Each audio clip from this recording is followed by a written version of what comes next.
ஓம் நம சிவாய நமக. தென்னாடுடைய சிவனே போற்றி, எந்நாட்டவர்க்கும் இறைவா போற்றி.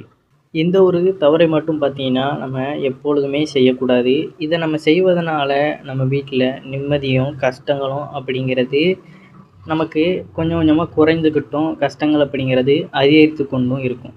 அதனால் இந்த ஒரு பழக்கத்தை மட்டும் நம்ம தவிர்த்து விடுவது மிகவும் நல்லது. அது என்ன அப்படிங்கிறது தான் நம்ம அந்த பதிவில் முழுமையாக தெரிந்து கொள்ள போகிறோம். பெரும்பாலும் வீட்டில் நம்ம பெரிய அளவில் பூஜை புனஸ்காரங்கள் எதையுமே செய்யவில்லை என்றாலும், தினமும் விளக்கேற்றுவது, வார வாரம் பூஜை செய்வது, இப்படியான சில விஷயங்களை நாம் செய்வது வழக்கம்.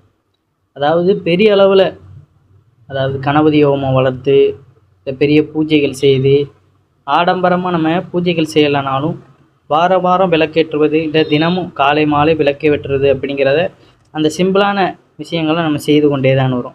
அப்படியெல்லாம் செய்து கூட பார்த்தீங்கன்னா வீட்டில் நிம்மதி இல்லாமல் கஷ்டங்கள் மேலும் மேலும் தொடர்ந்து கொண்டே இருக்கும். அதற்கு நம்ம சில தவறுகள் அப்படிங்கிற காரணங்களுக்கு தான் இதில் உண்டு. அது என்ன காரணம், அதை எப்படி சரி செய்வது என்பதை இந்த ஆன்மீகம் சார்ந்த பதிவில் தெரிந்து கொள்ளலாம். நம்மளுடைய சேனலுக்கும் முதன்முறையாக வரவங்க சப்ஸ்கிரைப் பண்ணி மறக்காமல் உங்களுடைய நண்பர்களுக்கும் இந்த பதிவானதை பகிர்ந்து கொள்ளுங்கள். இப்போ பார்த்தீங்கன்னா வாழ்க்கையில் துன்பம் வருவது அப்படிங்கிறது இயல்பு தான். அது இல்லாமல் போனாலும் வாழ்க்கை நமக்கு வாழ்வதற்கான அர்த்தம் கிடையாது. எப்போதுமே இதே நிலை தொடர்ந்தால் அந்த வாழ்வை வாழ்வதில் நமக்கு நிம்மதி இருக்காது. அதாவது நமக்கு வருகின்ற வாழ்க்கையில் கஷ்டம் இருக்கணும், ஆனால் அந்த கஷ்டமுமே வாழ்க்கையாக இருக்கக்கூடாது அப்படிங்கிறதையும் நம்ம தெரிந்து கொள்ளணும்.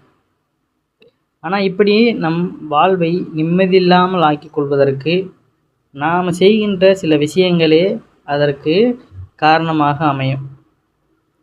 அதாவது நம்மளுடைய வாழ்க்கையை நிம்மதி கெடுப்பதற்கு நாமளே சில விஷயங்களில் ஈடுபடுவோம். அந்த குணங்களின் அடிப்படையில் நம்மளுடைய வாழ்க்கை நமக்கு தலைகீழாக மாறக்கூடும். முதல் விஷயம் பார்த்தீங்கன்னா, நம்ம வீட்டில் பூஜை செய்யும் நாட்களில் பூஜை முடித்த பிறகு கண்டிப்பாக பிறர் வீட்டுக்கு செல்லக்கூடாது. இது ஒரு காரணம். அதாவது நம்ம வீட்டில் நம்ம பூஜை செய்கிறோம், அந்த பூஜை செய்து கொண்டு இருக்கும் பொழுதே பார்த்தீங்கன்னா விளக்கேற்றுறோம், சாமியை கும்பிட்றோம், அவ்வளோதான். பக்கத்து வீட்டில் நம்ம கதை பேச போயிடணும். இது பொதுவாக அடுத்தவர் வீட்டிற்கு சென்று தேவையில்லாத பேச்சுக்களை பேசுவது அப்படிங்கிறத நம்ம தவிர்த்து விடுவது நல்லது. அது இல்லாமல் வீட்டில் பூஜை நாட்கள் அல்லது அபிஷேக விசேஷ நாட்களில் பார்த்தீங்கன்னா, வழிபாடு செய்யும் நாட்களில் அடுத்தவர் வீடுகளுக்கு சென்று நாம் அமர்ந்து பேசும் பொழுது நம் பூஜை செய்த பலனும் குறைவதோடு நம் வீட்டில் நல்ல அதிர்வலைகள் எல்லாம் சென்று அங்கிருக்கும் தேவையில்லாத எதிர்மறை ஆற்றல்களை நம்மை தொடரும் என்றும் சொல்லப்படுகிறது. அதாவது விசேஷ நாட்களில் பார்த்தீங்கன்னா நம்ம கொஞ்சம் கிராண்டாக பூஜைகள்லாம் செய்வோம். பூகி வாங்கி அந்தந்த இறைவனுக்கு பிடிச்ச அந்த பூவெல்லாம் வாங்கி நம்ம நிவேதனம் படைத்து சிறப்பாக செய்வோம். அப்படி செய்து முடித்து விட்டு பார்த்தீங்கன்னா பக்கத்தில் அருகில் இருக்கின்ற இவங்க வீட்டுக்கெல்லாம் நமக்கு தெரிந்தவர்களாக இருந்தாலுமே நாம் செய்கின்ற அந்த பூஜைகள் நிறைவடையணும் அப்படிங்கிற பட்சத்தில் அன்றைய நாள் முழுவதுமே நம்ம வீட்டில் இருந்து நல்ல முறையில் பூஜையை சிறப்பித்து கொடுக்கணும். அதற்காக வீட்டிலே இருக்கணும் கிடையாது, கொஞ்ச நேரம் அந்த இடத்துல நம்ம இருக்கணும். உடனே இங்கே பூஜையை செய்துட்டு அடுத்த வீட்டில் போய் என்ன நடக்குது அப்படின்னு நம்ம போய் பார்க்கக்கூடாது. அப்படி பார்க்குறோம் அப்படிங்கிற பட்சத்தில் பார்த்தீங்கன்னா நம் வீட்டில் இருக்கின்ற அந்த நேர்மறை ஆற்றல்கள் அப்படிங்கிறது நீங்கிவிடும். ஏன்னா நம்ம பூஜை ஏதோ ஒரு கடமைக்குன்னு செய்து விட்டு போகிறோம் அப்படிங்கிறதுனால இது அந்த அளவுக்கு பொருந்துகிறது. இந்த தவறை ஆண் பெண் இருபாலருமே தவிர்க்க வேண்டிய ஒரு விஷயந்தான். அதாவது குடும்பத்தில் யாராக இருந்தாலுமே வீட்டில் பூஜை செய்யும் பொழுது அதை புறக்கணித்து விட்டு வேறு இடத்திற்கு செல்வதோ இல்லை தட்டி கழித்து விடுவதோ அப்படிங்கிற எண்ணத்தில் ஈடுபடக்கூடாது. ஏன்னா இறைவனை நம்ம அவமதிப்பதற்கு இதே ஒரு சான்றாக கருதப்படுகிறது.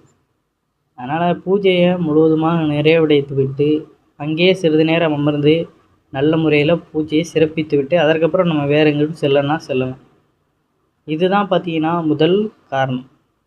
இன்னும் சில பேர் வேலையிலே இருப்பாங்க, சாமி கும்பிட விடுறது அப்படிங்கிறதே பார்த்திங்கன்னா ஏதோ சும்மா சாமியை கும்பிட்டுட்டு அந்த இடத்துலேருந்து வெளியே போயிடுவாங்க. ஆனால் அவர்களிடம் ஒரு மன நிம்மதி அப்படிங்கிறதே இருக்காது. காசு பணம் இருந்தாலுமே மன நிம்மதி அப்படிங்கிறது நம்மிடம் இருந்தால் மட்டும்தான் வாழ்க்கை சுகமாக அமையும் அப்படிங்கிறத இந்த இடத்துல நம்ம தெரிந்து கொள்ளணும். அதனால் பூஜை செய்கின்ற நாட்களையும் சரி அந்த நேரங்கள்லையும் சரி தவறாமல் பூஜைகளில் கலந்து கொண்டு முழு இறைவனுடைய அந்த ஆசீர்வாதத்தை நம்ம பெறணும் அப்படிங்கிறது தான்.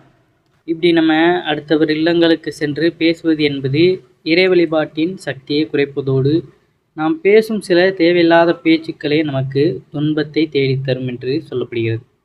அதாவது நாம் அடுத்தவர் வீட்டிற்கு சென்று அங்கு இருக்கும் ஒரு பொருளை பற்றியோ அல்லது அவர்கள் அணிந்திருக்கும் நகையை பற்றியோ அவர்கள் வீட்டில் இருக்கும் ஏதோ ஒன்றை பார்த்து நம்ம உங்கள் வீட்டில் ஏன் இது இப்படி வைத்திருக்கிறீர்கள், இந்த நகை நன்றாக இல்லை, இந்த பொருளை இங்கே வைக்கக்கூடாது, இப்படி இருந்தால் துன்பம் வரும், இது போன்ற வார்த்தைகளை நம்ம என்றைக்குமே பயன்படுத்தக்கூடாது. அதே மற்றவர்கள் நம் வீட்டில் வந்தாலும் சரி, நாம் ஒரு வீட்டிற்கு சென்றாலும் சரி, இவ்வாறான வார்த்தைகளை எப்பொழுதுமே நம்ம பயன்படுத்தக்கூடாது. இது சரியில்லை, அது சரியில்லை, உங்கள் வீடு என்ன இப்படி கிடக்கு அப்படி கிடக்கு, உங்கள் வீடை சுத்தமாகவே வைத்து கொள்ள மாட்டீர்களா, இல்லை அங்கே உள்ளவர்களை பற்றி விமர்சனமாக ஏதாவது பேசுவது, அப்படிங்கிற இந்த செயல்பாடுகளெல்லாம் பார்த்திங்கன்னா ஈடுபடவே கூடாது. அதை முறைப்படி எவ்வாறு சரி செய்ய முடியணுமோ, இதை எப்படி சரியாக நேராக வைங்க, இது இப்படி இருக்குது அப்படின்ட்டு நம்ம நேர்மறையான சொற்களையே பயன்படுத்தணும். நேர்மறையான சொற்கள் அப்படின்னா அந்த இடத்திற்கு தகுந்தாற் போல் நம்ம அதை பயன்படுத்தணும்.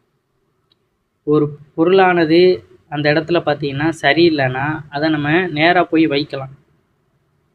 அதற்காக என்ன இதை போட்டு இப்படி பண்ணிட்டு வச்சுருக்கீங்க, இது இப்படி வச்சுருந்தா இது வீட்டுக்கு இப்படி ஆகாது அப்படி ஆகாதுன்னு நம்ம அங்கே உள்ள எதிர்மறை சொற்களை அள்ளிவிடக்கூடாது.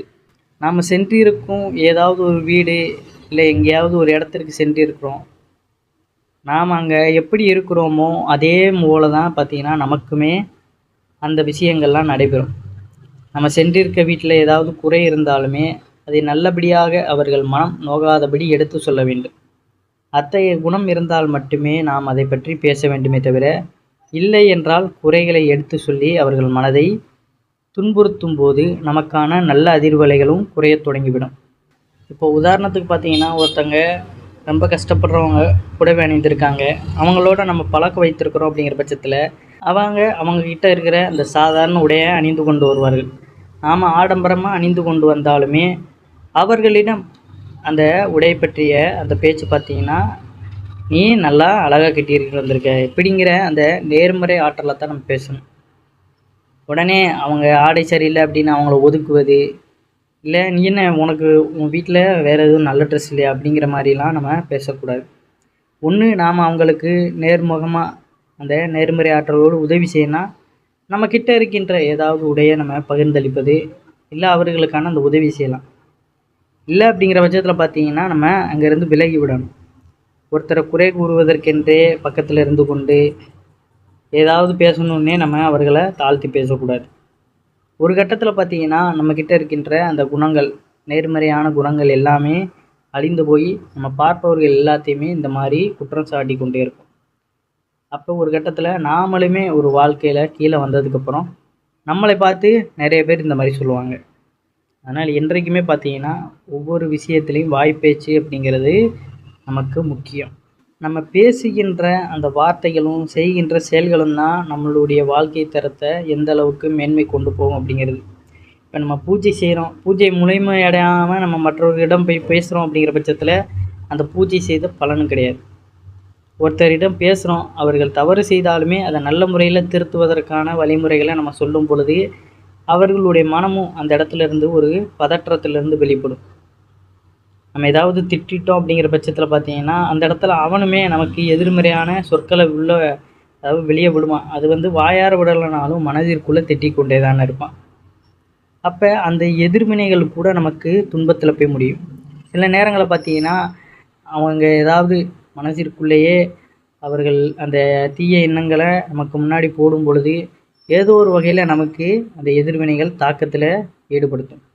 நம்ம வண்டியில் போகிறோம், இல்லை அங்கே இருக்கின்ற இடத்துல ஏதாவது ஒரு இடத்துல நமக்கு அடிபடுத்த மாதிரியான விஷயங்கள் ஏற்படும். அதனால் முடிந்த அளவுக்கு எல்லாரிடமும் அன்பான சொற்களையே பேசி பழகுங்க.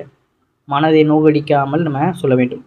அதை செய்யாமல் மற்றவர் துன்பப்படும் செயல்களை செய்தால் அதற்கான விளைவுகளை நம்ம எதிர்கொள்ள வேண்டியதாக இருக்கும். முடிந்தளவு நாம் அடுத்த ஒரு விஷயத்தில் கருத்து சொல்லாமல் இருப்பது நமக்கு நல்லது, பிறருக்கும் நல்லது. நமக்கு தெரிந்தவர்களிடம் நம்ம அன்புக்குரிய மாதிரி கூறுவோம். தெரியாதவர் யார்ட்டையாவது போய் நீ ஏன் இப்படி பண்ணுற அப்படி பண்ணுற அப்படிங்கிற அந்த மாதிரியான சொற்களில் ஈடுபடக்கூடாது. ஒன்று நம்ம நல்லது சொல்லணும், இல்லையா அங்கேருந்து நம்ம கடந்து போயிடணும். சில பேர் பார்த்தீங்கன்னா இந்த ஏதாவது ஒரு விஷயத்தில் மூக்க நுழைச்சி அவர்களை போட்டு அதான் சான்ஸுன்னு ஏதாவது போட்டு சொல்லி கொண்டே இருப்பார்கள். இப்படி ஒருபோதும் பார்த்தீங்கன்னா கூறக்கூடாது. ஏதோ ஒரு கட்டத்தில் நமக்கு இவ்வாறான விஷயங்கள் நம்ம வாழ்க்கையில் பெரிய அளவில் துன்பத்தை ஏற்படுத்திவிடும் அப்படிங்கிறத நம்ம தெரிந்து கொள்ளணும். வீட்டில் இருக்கும் பெண்கள் ஆண்கள் என யாராக இருந்தாலுமே அவர்கள் இந்த குணங்களை எல்லாம் தவிர்த்தாலே வீட்டில் செய்யும் பூஜைக்கான பலன்கள் முழுவதுமாக உங்களுக்கு கிடைத்து கொண்டிருக்கும். வாழ்க்கையில் நல்ல முறையில் வாழலாம் என்று சொல்லப்படுகிறது. இந்த குறைகள் உங்களிடம் இருந்தால் அதை சரி செய்து கொண்டு நல்ல செல்வ செழிப்பான வாழ்க்கை வாழுங்கள்.